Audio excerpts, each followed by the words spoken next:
Hello everybody, I'm your ace analyst, MasterCode. So we got some interesting trivia that dropped on Lauren Faust's Twitter a couple days ago. In that tweet, she reveals how Nightmare Moon escaped from her moon prison. But first, let's take a look back on how the legend foretold her escape. The Mare and the Moon, myth from olden pony times.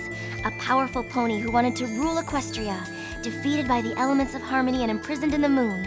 Legend has it that on the longest day of the 1000th year, the stars will aid in her escape, and she will bring about nighttime eternal. The legend was vague on how exactly the stars would aid in her escape, and the fandom has had many fan theories on that topic alone. Well, now we have our answer. As that tweet says, the stars aligned in a perfect pattern that allowed her escape. And who controls the sun and the moon and the stars? Well, it's obviously Celestia who's been controlling these celestial elements. This implies that Nightmare Moon really had no power to escape of her own will and could not have returned without her sister's direct assistance. This raises some interesting questions. Apparently, our solar goddess had the power to bring her back at any time? And why return her at such an arbitrary date 1,000 years from when she was banished? Would it have taken that long for her power to recover to perform this act? Did Celestia have to wait because she foresaw the paragons who could utilize the elements of harmony would exist centuries later? Was nobody else in the entirety of Equestria worthy of wielding these artifacts in the past millennia? And on top of that, she planned on freeing her regardless of whether or not she was reformed?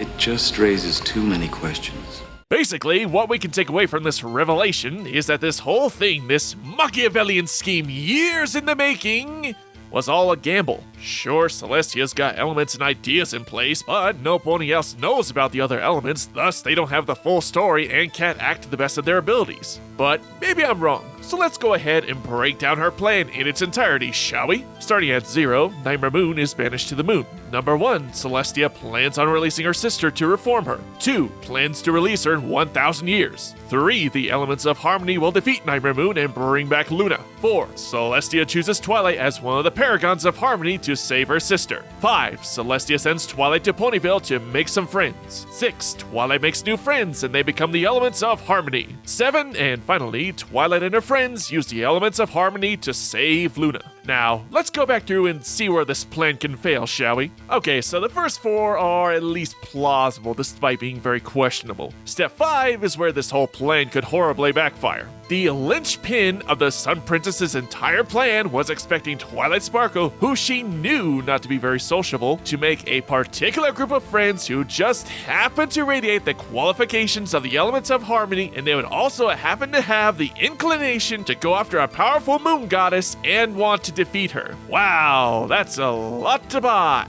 Twilight could have easily just met 5 other random ponies who may have been good, but didn't embody the spirit of the elements. Thus, this whole plan could have been ruined right then and there, and the entirety of Equestria would have been doomed to eternal night. Stupid. Maybe if Celestia, I don't know, maybe drop less subtle hints than just make friends or inform the royal guards of such an event. There was absolutely no guarantee that this plan would be successful. Sunbud essentially got lucky and everything turned out okay. Now, taking everything into account, this reveal honestly should have been something that should have been left to the imagination. True, the legend of Nightmare Moon's return was vague, but at least had a sense of mystery and intrigue about it. Never really knowing the full story, but interpreting enough things from the breadcrumbs in that episode. Things like maybe it took 1,000 years for Nightmare Moon's power to fully return, or an alignment of planets, or something interesting like that. But alas, now that we have the answer, it's taken the mystery out of this story and gives us more questionable look at our quote-unquote wise Sun Princess. Does it ruin the origin? No, but it is kind of a glaring issue now looking back at the pilot episodes. What about you guys? Do you agree with Celestia's plan? Is there perhaps something I've overlooked? Let me know in the comments below, as I'm curious what you guys come up with. Well, that's it for today, guys. Until next time, MC out!